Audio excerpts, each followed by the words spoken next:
Dexter Original Sin is done and dusted. It looks like a one-season special, 10 episodes. But which of those episodes was the best? We're going to find out right here, right now. Fog Entertainment are back with every Dexter Original Sin episode ranked. Welcome back, guys, to the channel.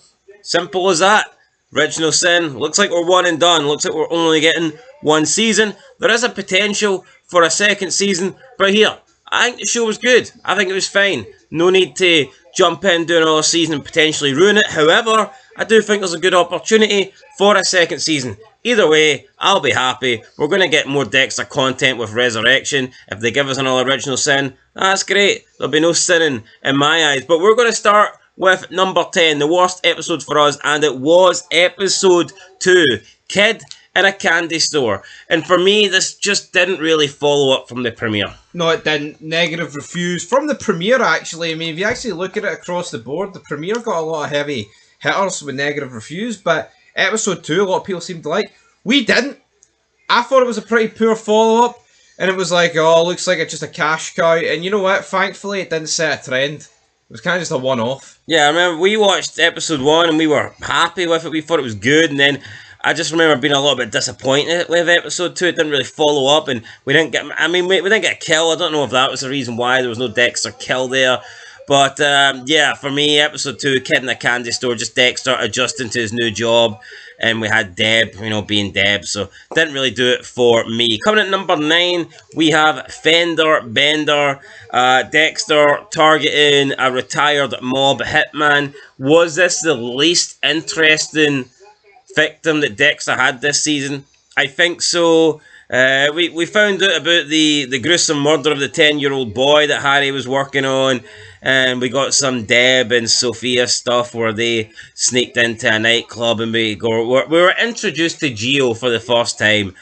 I mean, it was alright. We give it a 6 out of 10, same as episode 2, but I mean, it didn't blow me away, and I do think after the premiere there was a bit of a dip, but once we got to, I think, episode 6, that's when things picked up. No, they did, but this episode here, I liked Ralph Cefaretto, but the Gio and Deb stuff didn't do it for me. No, it did not. Right, moving in to number 8, we have episode 5. This one is F is for Fuck Up. Obviously, Dexter in this one gets grounded for the kill that went wrong. He tried to track down the retired hitman, and we know that led to him escaping and getting run over. We also see Harry basically mess up in court, where Levi Reed manages to get off the case because Harry didn't listen to a junkie witness, and this put Harry in the bad books. This kind of set up Harry for a demotion in the second half of the season, where he had to work with LaGuerta and work the lesser cases. It was an okay episode.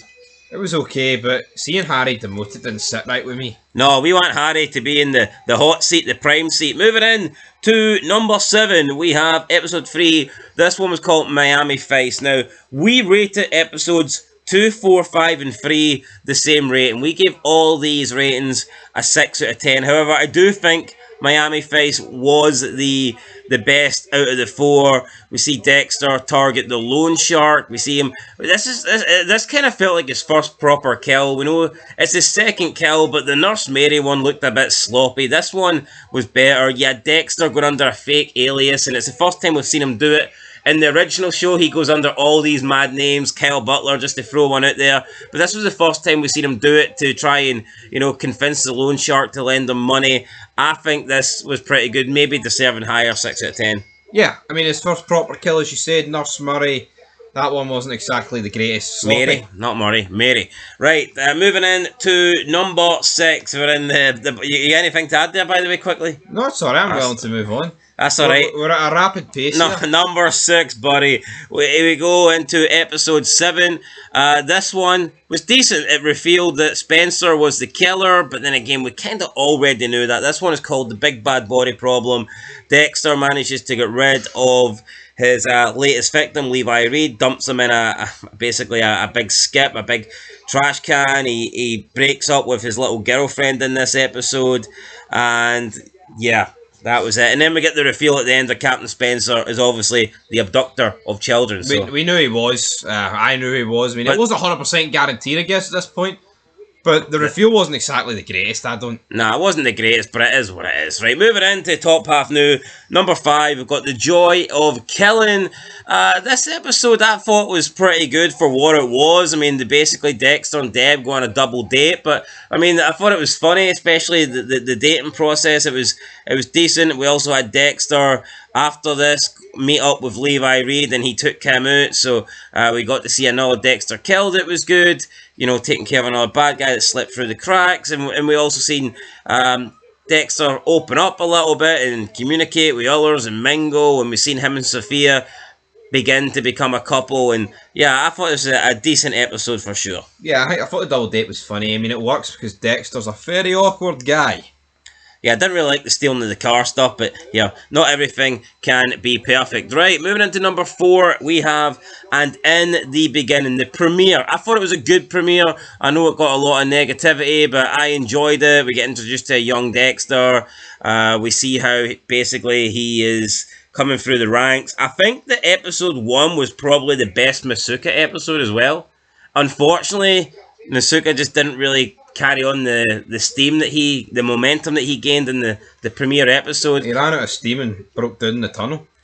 He did, but we also got to see Dexter's first kill. He saved Harry from Nurse Mary, who was killing him slowly, may I add, and Harry gives Dexter the green light to, you know, put his killing into motion, and I like that, seeing him take out Mary.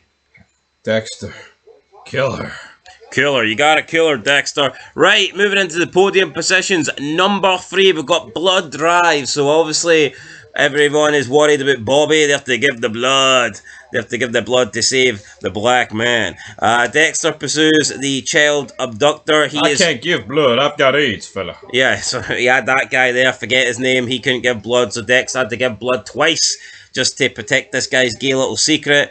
Dexter and Spencer get into a fight in some sort of arcade. Dexter stabs him through the hand, then cuts his finger off, and I thought it was funny when he talked about the hesitation cut, and he's like, I won't be hesitating. He cuts his finger off. Good line for Dexter. Yeah, and then obviously Spencer escapes, and we got the reintroduction of Brian Moser as well, official, so really good, and he kills the care lady, just saws her like his mother Laura got sawed, and we also see Laura Moser get chopped up to pieces in this episode, so really good. But moving in to second place, we're going with Business and Pleasure. Now, I mean, a lot of this episode did kind of feature Deb and Gio getting away on a mystery trip, and we find out that Gio's got a connection here to some sort of Colombian drug dealers, and yeah, I mean, that part I guess was alright, but for me, it really picked up towards the end when we got the raid on the Colombian house, and we see the shootout, and Bobby takes one to the neck, the other guy takes one up the ass, Bobby takes one to the neck. We also had Miguel Prado as well. Yeah, split second Miguel Prado, not going to mark it over it. I mean, we see Miguel Prado. Said that split-second scene would come out. Yeah, but I mean, good episode, very good episode, and I thought we were going to see the end of Bobby. But now we're getting to the end of our list, and coming in first place, it is the finale. This one is called Code Blues. We get the final confrontation with Dexter taking down Spencer. We've got Harry going out of his way to meet Brian. Brian had the opportunity to kill Harry, didn't do it. It was a very good scene, though, where basically Brian blames Harry for everything, and here has he got a point?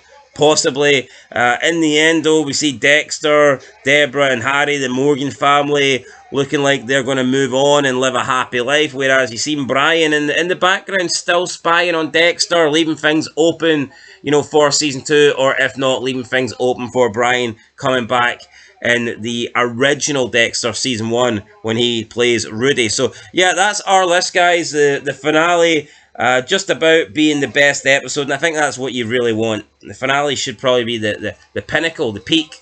You want to end on a high. It was a happy high, and it wasn't quite definitive. It leaves the door open, and I like that. Plenty of room for manoeuvre.